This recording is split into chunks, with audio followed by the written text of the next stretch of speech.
make sure you're in a place that you can be loyal to.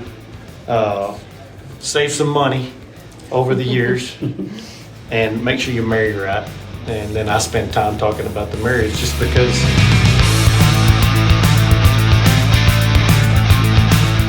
This episode of the Coach's Call podcast is presented by Answers, ANSRS, the fastest, most accurate data and video management system in football, used by major college programs and high schools all across Texas. Instant insights from Answers speeds up the game planning process during the week, ensures that the tendency data is accurate, and provides play callers with real confidence to make the best calls during the game. Visit www.answers.ai, that's ANSRS.ai, to learn how Answers can help you gain a real competitive advantage next season. Hi, y'all. Welcome to the Coach's Call, the official podcast of the THSCA, where every conversation is about helping coaches help kids. I'm Libby Pacheco, COO of the Texas High School Education Foundation, and we're glad you're with us. Before we get to today's conversation, here's a few quick reminders.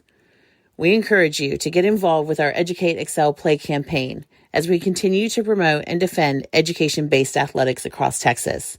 Also, don't forget to check out the Texas Coaches Leadership Tour. When you purchase a ticket to any one of the 9 events, you'll receive access to the replay of all 9 sessions at the end of the tour. And finally, remember, as coaches, we set the standard year-round through sportsmanship, professionalism, and the example we model for our athletes and communities.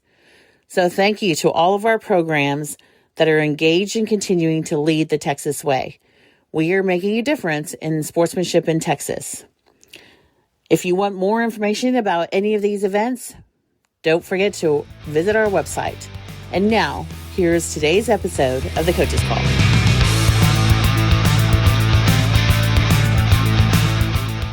Welcome back to the Coach's Call. I'm Chris Daly, and I am joined today with two very special guests, Brian Wood and Brandi Wood.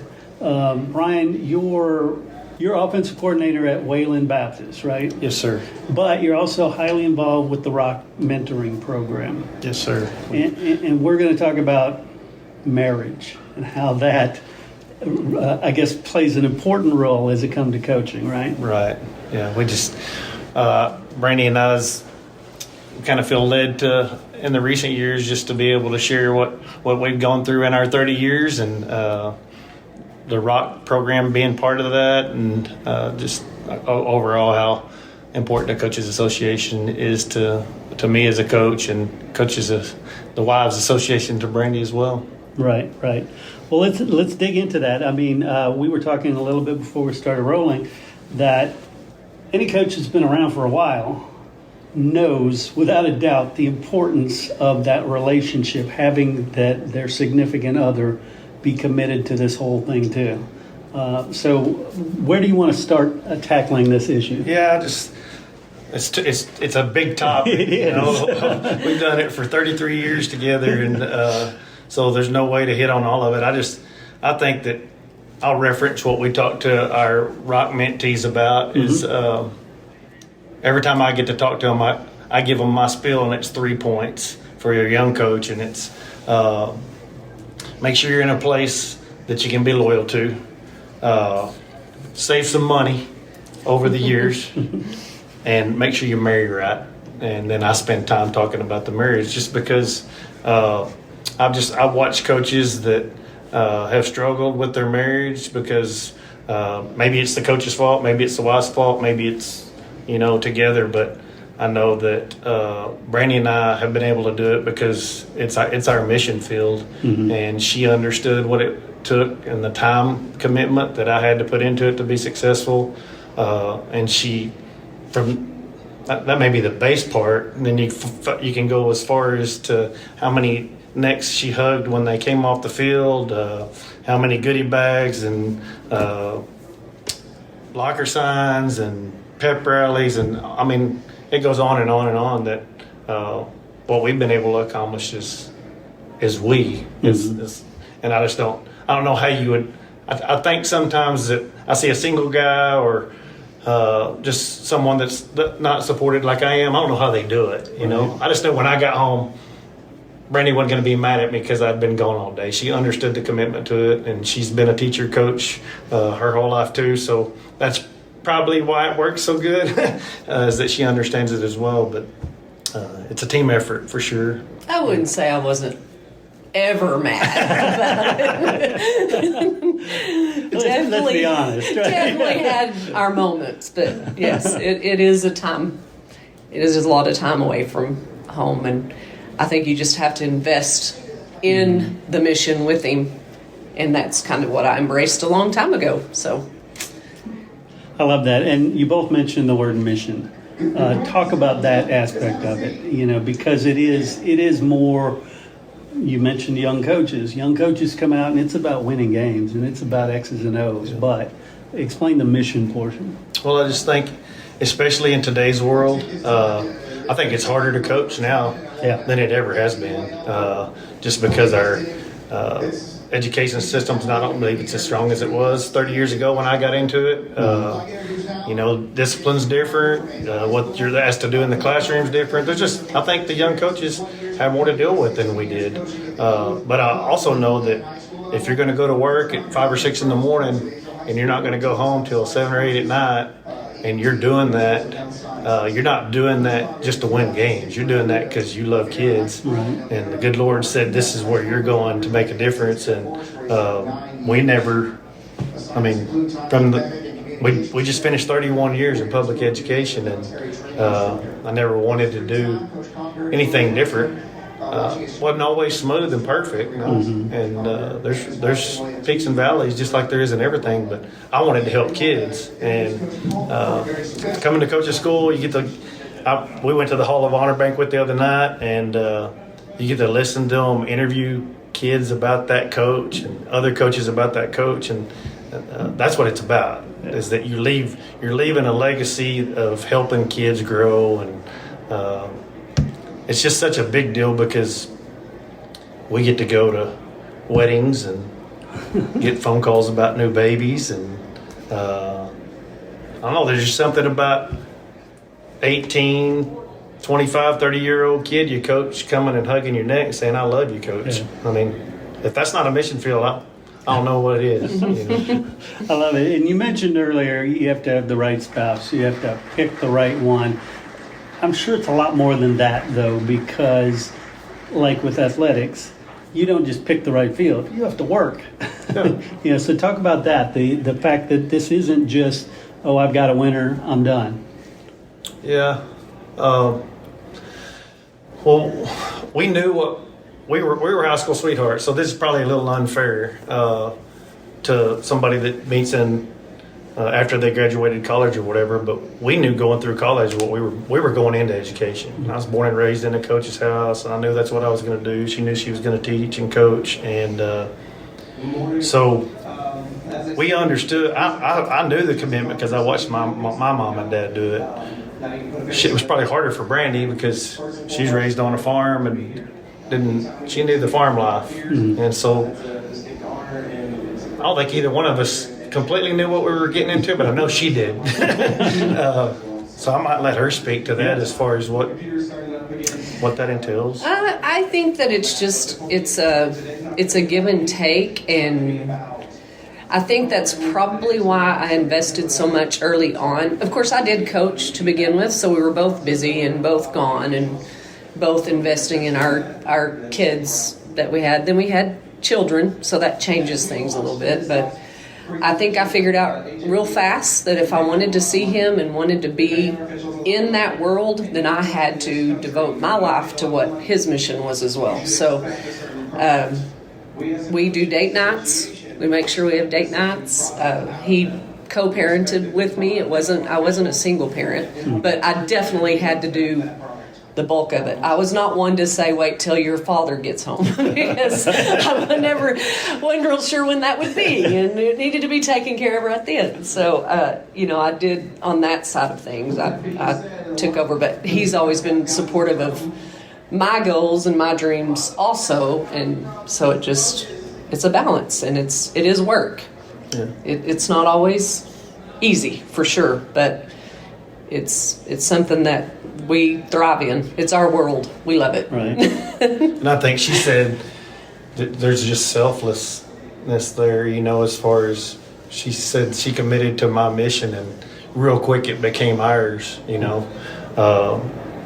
One of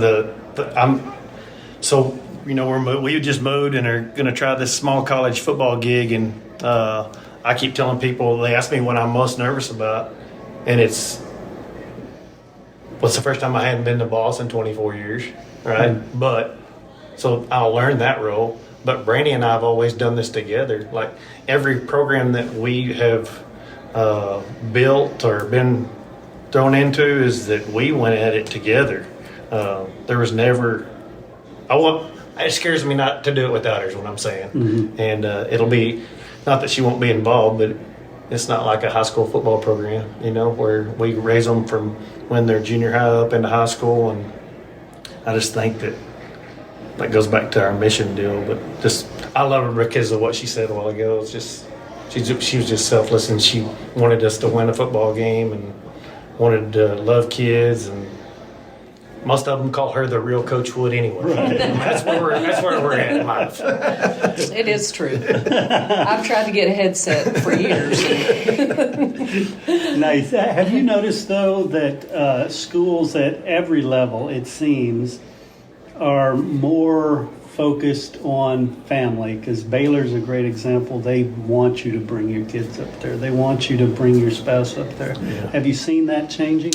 I think you see it in the more successful programs. Right. I mean, when I listen to guys talk about culture and family and all that, these are guys that are winning ball games and winning kids. And I was just talking to a coach earlier today he said, man, I love the character development stuff that you post and that you talk about. And my answer was, how do you do it without that? How do you not teach character and teach family and try to get everybody in the locker room on the same page? And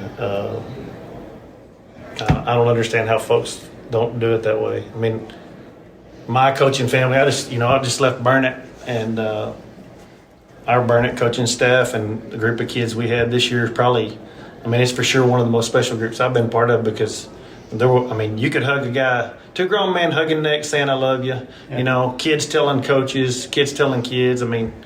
That's why you're able to sustain and win, because you created that atmosphere. And if you're not intentional with it, it just doesn't happen, and it makes it tough to win. Definitely. And getting back to successful marriage as a coach, we've talked theory. You've got to get somebody who buys in. You've got to get support back and forth. Give me some specifics. When the rubber hits the road, what are some things that have to happen? Well, you got to fight. Sometimes you're fighting. We won't sit in the room and act like we got this perfect marriage that was always good. We had some knockdown dragouts, and some of it was about coaching and things that go on in the coaching world and in the community. And so we've been in the valleys, and we've been on the peaks too. And I just think that the older you get, the more you understand each other. So I would say that nuts and bolts of it are that you have to grow. Your marriage has to grow, and your life can't revolve around a win or a loss. And that's hard for a young coach. I used to bring that home. I'd bring home some losses. Not that I ever quit doing it, but I understood that when I got home that I had another job to do, and that was to be a good husband and a good dad, best I could be. And so I think that advice for the young coach, especially a head coach, is that don't take it home with you. And that's easy for me to sit at this desk and say, but I think I'm giving Brandi time to think about her answer on this, but I want to tell a quick story just because it's one of my proud, and just made me feel really, really good. I was a head coach in Pampa in 2005, and I think at the time our record, we were 1-4 or 1-3. We weren't very good at it. I just got there and got home one night. It was about 6:30, and I had a son that was 6'5". He was 5, because he would have turned 6 later. But I got home and I was dead dog tired, and season wasn't going good. And Colby and I went out in the front yard and played catch with a little Nerf football. And did that for about 30 minutes. And I didn't really want to do it. You know, I was tired, but I did it because I wanted to be around my kid. And he was so excited when I got home, and so I did all that, and I never did really think of anything about it. And the very next week, I was doing a radio show with the guy, and he said, "Coach, I want to bring up something. I drove by your house the other night at 6:30, and I saw you playing catch with your son, and that means a lot to me. I want you to know that." And, it's the same radio guy probably mad at me because we weren't winning games, you know. But the point of it is that we were getting our tails kicked, and it wasn't going the way we wanted to. We wanted it to go. But because I got seen out in the front yard playing catch with my kid, somebody noticed that. That meant a lot to me. I haven't even told that guy that. But it was important to me, and I appreciate it. I guess I'll let Brandi answer. What are some specifics that you've had to do? I typically just have to say I'm fine. And he usually knows that I'm not fine. And so I just think the communication piece is very important, like it is. It's no different than any other marriage. Mm-hmm. We just invest a lot of time in other people's children, and so we had to remember to invest in our children and take them with us, and we had to remember to invest in our marriage. But I'll be honest with you, there was a period of time there that we kind of forgot to invest in our marriage, and it showed.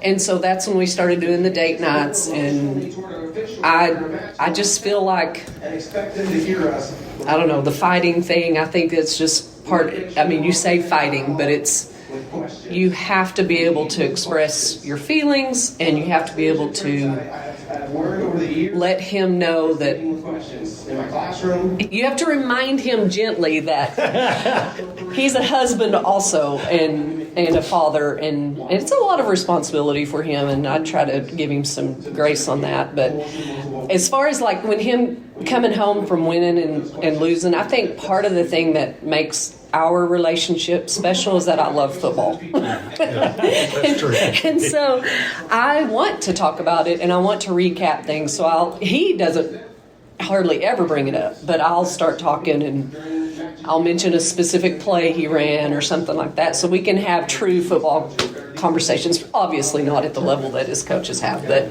I think that's why ours is unique, is because I really do love it. I love seeing them grow. I love what he can get kids to, how he can get them to perform above what they normally would, and how he builds community.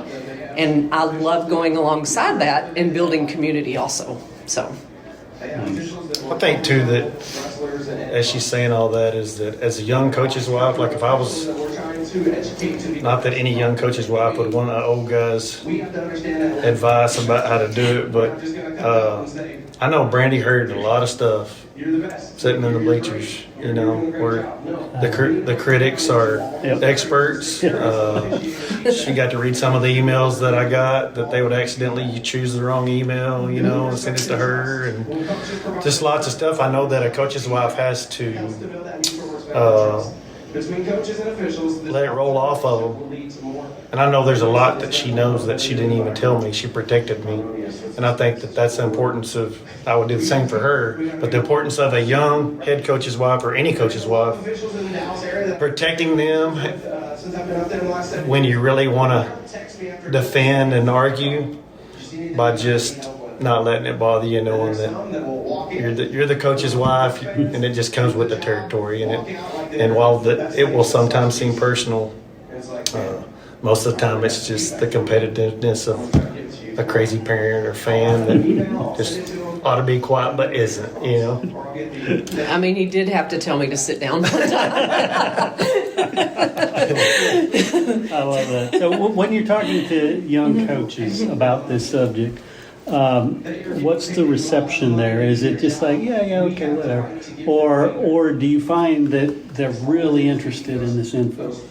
Well, a little bit of both, but I was, as I mentioned, Brandi and I want to do our own little podcast that this is the mission. I want it to be important to them. I want them to hear what we have to say, and don't have all the answers. I can't give them a game plan for it. I just think that if you're in the coaching world and you have fallen in love with someone who's not a coach, that you just don't get in a hurry, and make sure that that she understands, if the guy's the coach, that she understands that here's the time commitment and there's not one thing I can do about it, but you're going to get my best when I'm going to be my best wherever I'm at. Mm-hmm. And now in our ROC program, we have a number of young ladies in there, and so now I'm talking to them. But you're going to marry a guy. He's got to understand the same thing, and he may be worse at it than a lady. I don't know. Yeah.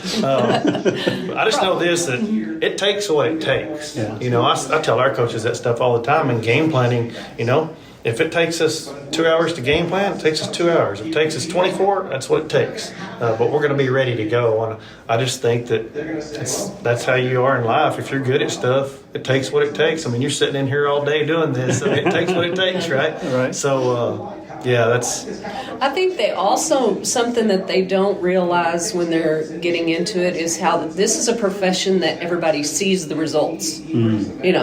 There's not many professions out there that you're front lines to everybody, and everybody can see when you win, and everybody can see when you lose. Everybody can see when you get upset and go after the refs, or when you are not.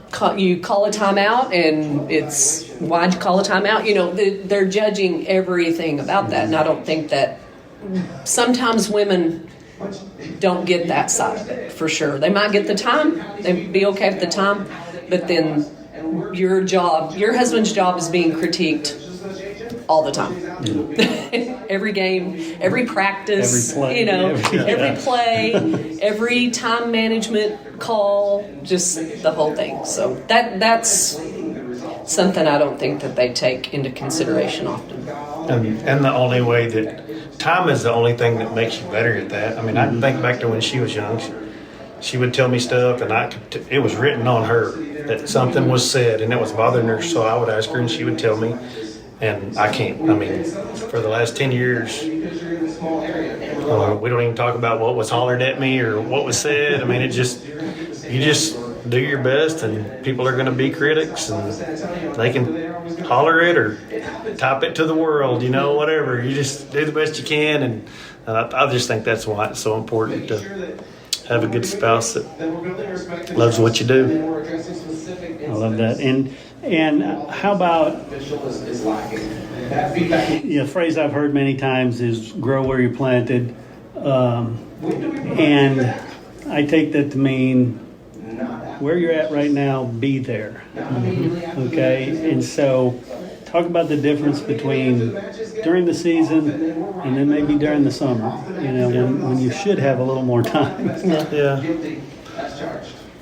I mean, I just think that it kind of goes back to what I said a while ago, is whatever you're doing, do it to the best of your ability. So when we go on vacation, I'm really good at that. I mean, I like doing it. When we go to the lake, I'm good at the lake.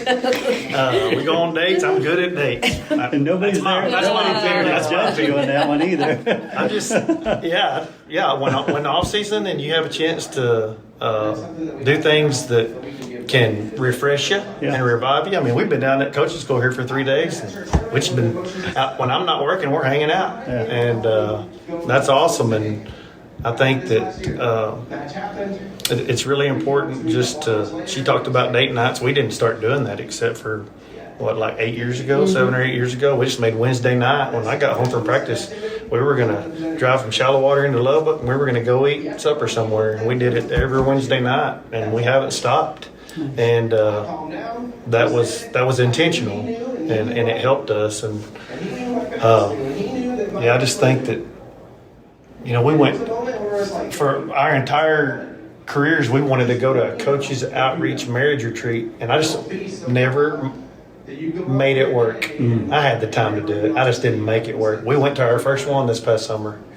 And I was mad that I haven't been going for 30 years. That's great. So it really is great. I just think you never you never quit getting better and quit getting, your marriage is getting stronger. I think I'm a better coach than I've ever been. I feel like we're just growing. It's not stale, and but also the off season for us isn't off season. Right. We go to basketball games. We go to baseball games. We go. We start planning the things we're going to do in the summer. Our coaches, our summer kickoff thing. We start planning that. I mean, we truly it is our livelihood. People ask me all the time, what's your hobby? And it's like, my hobby is supporting kids. That's what my hobby is. It's kind of sad, but it's also great. And it's what we do. So off season, it might not be as many hours, but I guess we get to do it together, though. We go to the games together we spend a lot and of time things like that. on the road. And we load our kids up and take them. And we just hopefully taught them how to support a community and all community, just so. And I think head coach, one of Brandi's best traits is the ability to take a group of coaches' wives and bond them. Nice. That's huge. It's huge because now they get to watch how she handles some of the stuff that's not easy to handle. She loves them, they love her, and so we would, an example would be last summer we went on a coaches retreat. All the guys went on a coaches retreat down to the river near Junction, and Brandi and all the coaches' wives went on a coaches' wives retreat to Fredericksburg and spent a couple of nights. And so, but after games fellowships and team building activities, and it's our world. Like she's really good at building that group. I feel like I'm pretty good at building other groups, and because we have the same abilities, strengths, that we end up meeting together, and it creates a whole lot of fun, for sure. I love that. Well, thank you so much, Brandi and Brian. I was looking at the wrong one. Mr. and Mrs. Wood, thank you.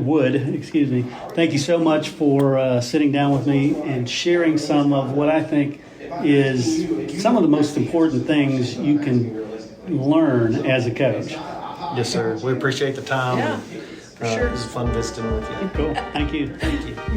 Hey, coaches, did you know we're now offering shows for all sports? That's right. Whether it's basketball, volleyball, softball, baseball, football, soccer, you name it, we've got you covered. If you're looking for a way to showcase your program, promote your players, and highlight the amazing things happening with your team, our coaches shows are the perfect solution. Plus, our business model lets you or your booster club raise money while building excitement and support for your program. Don't miss the opportunity to take your team's story to the next level. Find out how you can get your very own coaches show. Reach out to Chris at 713-269-4620 today. That's 713-269-4620, because every team deserves the spotlight.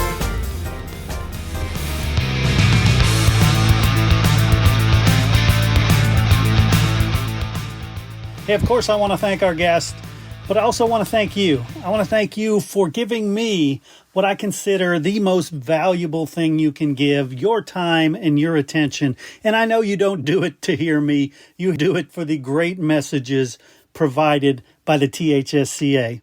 And hey, if you'd like to associate your company with the THSCA and the Coach's Call podcast, limited sponsorship opportunities are available.